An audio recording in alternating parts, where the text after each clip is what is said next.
हम चर्चा कर रहे थे विज्ञान कक्षा 10 के पाठ 4 कार्बन और उसको यौगिक के प्रश्नोत्तरी पर। हमने पृष्ठ 85 तक पूरा करा दिया था। उसके क्वेश्चन थे कि आप डिटर्जेंट का उपयोग कर बता सकते हैं कि कोई जल कठोर है अथवा नहीं, और दूसरा प्रश्न था लोग विभिन्न प्रकार के कपड़े धोते हैं जैसे करके। अब हम पृष्ठ संख्या 86 पर आते हैं। आपके सामने है पहला प्रश्न। ये पूछ रहा है एक एथेन का आणविक सूत्र C2H6 है, इसमें कितने सहसंयोजक आबंध होंगे। ऊपर पुस्तिका में आपके एथेन का आणविक सूत्र लिखा था, उसमें सहसंयोजक आबंध भी थे, तो ये 7 सहसंयोजक आबंध इसमें आपके सही होंगे। ये आपका बी सही होगा, 7 सहसंयोजक आबंध हैं। दूसरा प्रश्न पूछ रहा है ब्यूटेनॉन चतुर्कार्बन यौगिक है जिसका प्रकारात्मक समूह कार्बोक्सिलिक अम्ल है, एल्डिहाइड है, कीटोन है, अल्कोहल है। तो इसमें आप लगाएंगे कीटोन पे। तीसरा प्रश्न ये पूछ रहा है खाना बनाते समय यदि बर्तन की तली बाहर से काली हो रही है तो इसका मतलब क्या है। सीधी सी बात है, ईंधन पूरी तरह नहीं जल रहा है। इसका भी उत्तर आपका बी होगा। चलिए अब आते हैं प्रश्न संख्या 4 पे। 4 क्या पूछ रहा है। 4 पूछ रहा है CH3Cl में आबंध निर्माण का उपयोग कर सहसंयोजक आबंध की प्रकृति समझाइए। चलिए इसके लिए आपको वर्ड पे जाना पड़ेगा, लेके चलते हैं आपको वर्ड पे।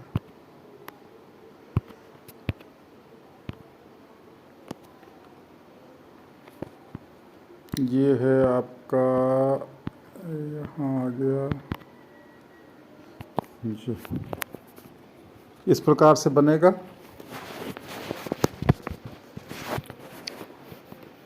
कार्बन बीच में रहेगा। कार्बन की संयोजकता इलेक्ट्रॉनों की संख्या 4 होती है।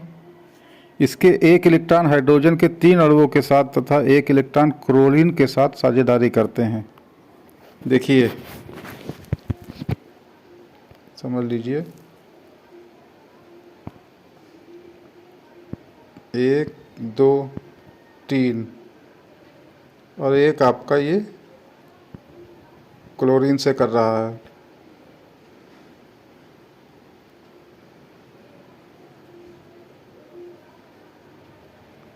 कार्बन तथा क्लोरीन के अणुओं के बीच सहसंयोजी आबंध होता है, ये आप ध्यान रखिएगा। ये प्रश्न हमेशा आता रहता है क्योंकि लेकिन क्लोरीन की उच्च विद्युत ऋणात्मकता के कारण कार्बन और क्लोरीन के आबंध की प्रकृति ध्रुवीय होती है। ठीक है, आबंध सहसंयोजक आबंध की प्रकृति समझाना है तो क्लोरीन और कार्बन के आबंध की प्रकृति क्या होगी, ध्रुवीय होगी, ध्रुवीय होगी। प्रश्न संख्या 5 पे आइए। इसमें पूछ रहा है इलेक्ट्रॉनिक बिंदु एथेनाइक का।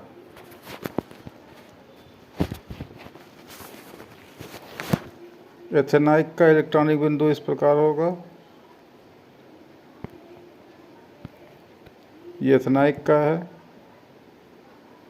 कार्बन के 2 अणु हाइड्रोजन के 3 अणुओं से करेंगे और 2 ऑक्सीजन से करेंगे। ऑक्सीजन का 1 अणु हाइड्रोजन के 1 अणु से आबंध करेगा। दूसरा पूछ रहा है H2S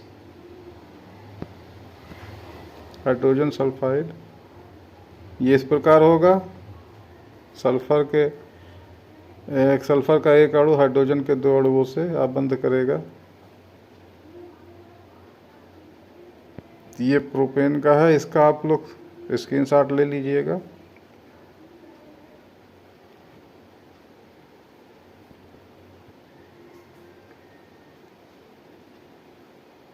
कार्बन के 3 अणु हाइड्रोजन के 3 अणुओं से, उधर 3 3 6 अणुओं से करेंगे और बीच वाला कार्बन का अणु ऑक्सीजन से करेगा।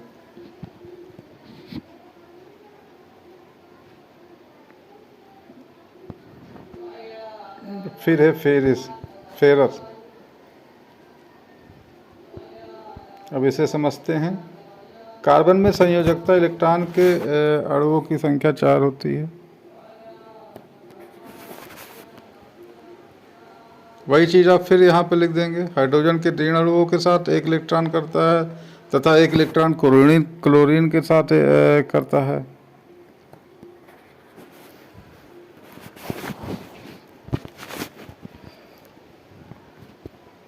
प्रश्न संख्या 6, समजातीय श्रेणी क्या है, उदाहरण के साथ समझाइए।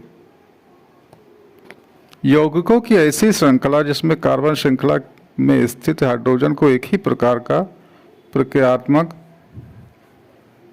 एक सेकंड,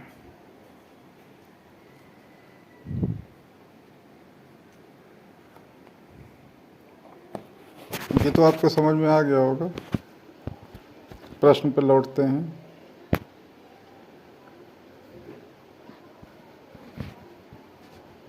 प्रश्न पूछ रहा है समजातीय श्रेणी क्या है, उदाहरण के साथ समझाइए। ठीक है, तो यौगिकों की ऐसी श्रृंखला जिसमें कार्बन श्रृंखला में स्थित हाइड्रोजन को एक ही प्रकार का प्रक्रियात्मक समूह स्थापित करता है, ठीक है, उसे समजातीय श्रेणी कहते हैं। उदाहरण के लिए methane, ethane, propane, butane, alkene की समजातीय श्रेणी है। आप क्या लिखेंगे? मीथेन, मीथेन, एथेन, प्रोपेन और ब्यूटेन, ये सभी एल्कीन की समजातीय श्रेणी पे आते हैं। इसमें विशेषता क्या होती है? विशेषता ये होती है कि प्रत्येक उत्तरोत्तर यौगिकों के बीच में -CH2 इकाई का अंतर होता है। प्रश्न 7 है, भौतिक एवं रासायनिक गुण धर्मों के आधार पर एथनॉल और एथेनॉइक अम्ल में कैसे अंतर करेंगे? भौतिक और रासायनिक गुण धर्म, ठीक है। एथनॉल के विषय में देखते हैं। एथनॉल एक विशेष गंध के साथ कमरे के तापमान पर द्रव अवस्था में होता है, जबकि एथेनॉइक अम्ल का गलनांक बिंदु -17 डिग्री होता है। चूँकि यह कमरे के तापमान से कम है, इसलिए शीत के दिनों में जम जाता है। साथ ही एथेनॉइक अम्ल की गंध सिरके की तरह होती है। अब दूसरा इसका अंतर देखते हैं। एथेनॉल कार्बोनेट धातु के साथ अपक्रिया नहीं करता, जबकि एथेनॉइक अम्ल धातु कार्बोनेट धातु के साथ अपक्रिया कर लवण, जल तथा कार्बन डाइऑक्साइड बनाती है। सूत्र इसका आप ऊपर आप पढ़ ही चुके होंगे। 2CH3COOH + Na2CO3 ये बनाता है जाके 2CH3COONA + CO2 और प्लस H2O। तीसरा अंतर इसमें आता है, एथेनॉल सोडियम हाइड्रोक्साइड के साथ अपक्रिया नहीं करता, जबकि एथेनॉइक अम्ल सोडियम हाइड्रोक्साइड के साथ अपक्रिया करके सोडियम एथेनाइट तथा जल बनाता है। CH3COOH + NaOH ये बनाएगा जाके CH3COONA + H2O, आपका जल बनाएगा। प्रश्न 8वां, जब साबुन को जल में डाला जाता है तो मिसेल का निर्माण क्यों होता है? क्या एथेनॉल जैसे दूसरे विलायकों में भी मिसेल का निर्माण होगा? चलिए इसका उत्तर देखते हैं। साबुन के अणुओं के 2 सिरे होते हैं। हमने आपको बताया था, एक सिरा जलागी तथा दूसरा सिरा जल विरागी होता है। दोनों सिरे इस प्रकार से होते हैं। ये आपका हो जाएगा, ऐसे होता है, और ऊपर का सिला जल रागी, नीचे का जल विरागी।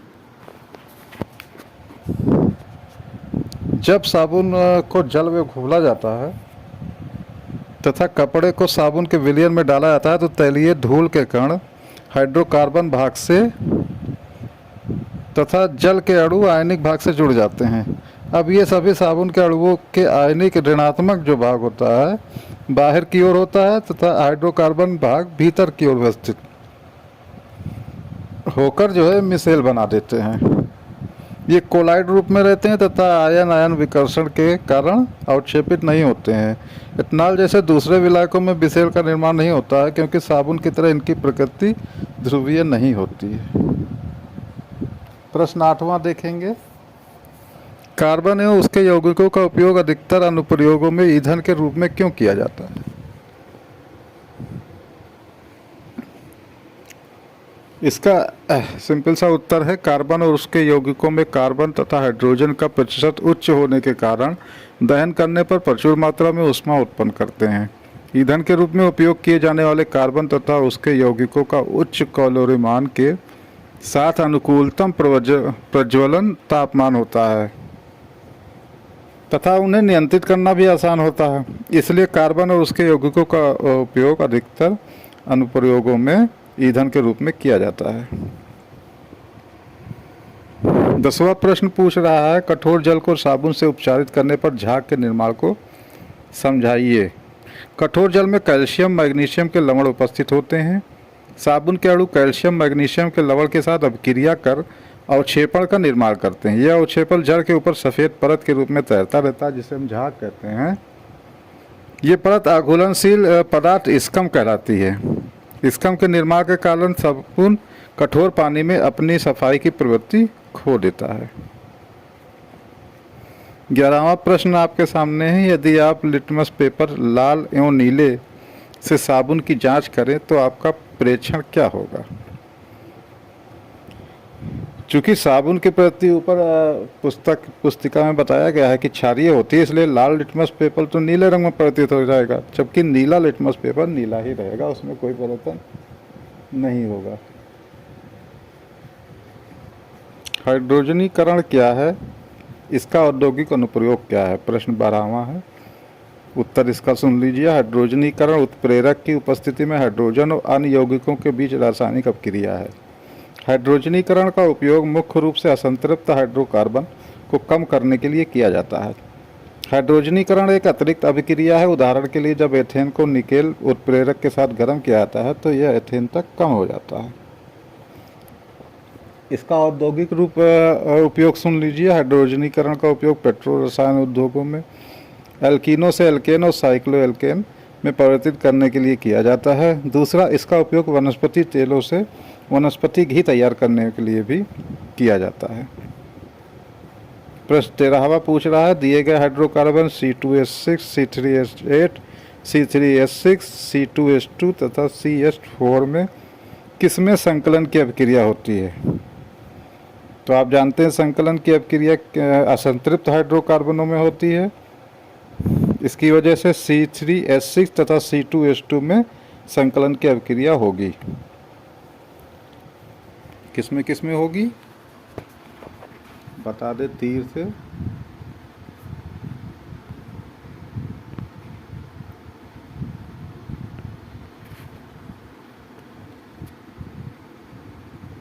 एक तो इसमें होगी और एक उसके बगल वाले में होगी।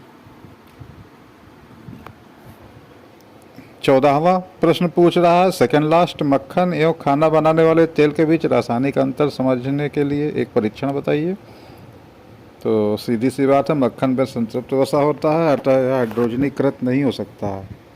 वहीं दूसरी ओर खाना पकाने वाले तेल में असंतृप्त वसा होता है, इसलिए ये संतृप्त वसा में हाइड्रोजनीकृत हो सकता है। 15वां और अंतिम क्वेश्चन है, साबुन की सफाई प्रक्रिया की क्रियाविधि बताइए।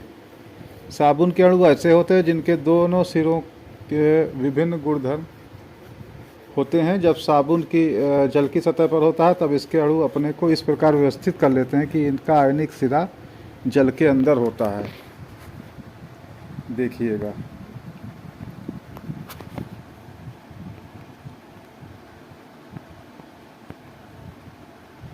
ये जल के अंदर होता है, जबकि दूसरा सिरा हाइड्रोकार्बन पूंछ जल से बाहर होती है। जल के अंदर इन अणुओं में विशेष व्यवस्था होती है जिससे इसका हाइड्रोकार्बन सिरा जल के बाहर बना होता है। ये ऐसा अणुओं के बड़ा गुच्छा बनने के कारण होता है जिसमें जल विरागी पूंछ गुच्छे के आंतरिक हिस्से में होती है, जबकि उसका आयनिक सिरा गुच्छे की सतह पर होता है। इन संरचना को मिसेल कहते हैं। अभी इसको हम चित्र द्वारा भी आपको समझाएंगे। मिसेल के रूप में साबुन स्वच्छ करने में सक्षम होता है क्योंकि तैलीय मैल मिसेल के केंद्र में एकत्र हो जाते हैं। इस प्रकार साबुन का मिसेल मैल को पानी में घोलने में मदद करता है तथा कपड़े साफ हो जाते हैं। अब चित्र द्वारा समझते हैं इसको।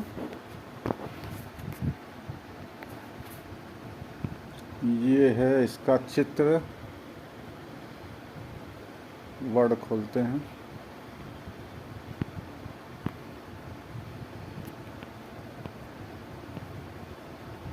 कहाँ चला गया? ये है इसका चित्र।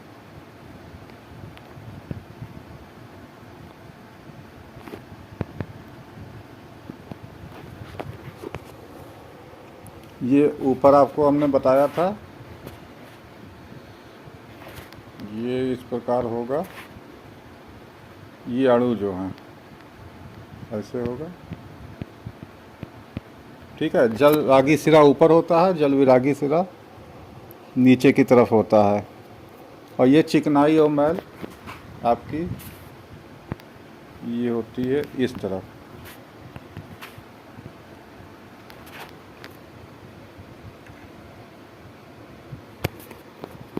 और ये जब इसको किसी इस सपाट उस पर पटका जाता है तो ये धीरे धीरे इसके जो गंदे अणु होते हैं वो कपड़े से छूट जाते हैं और ये कपड़ा आपका एकदम साफ हो जाता है।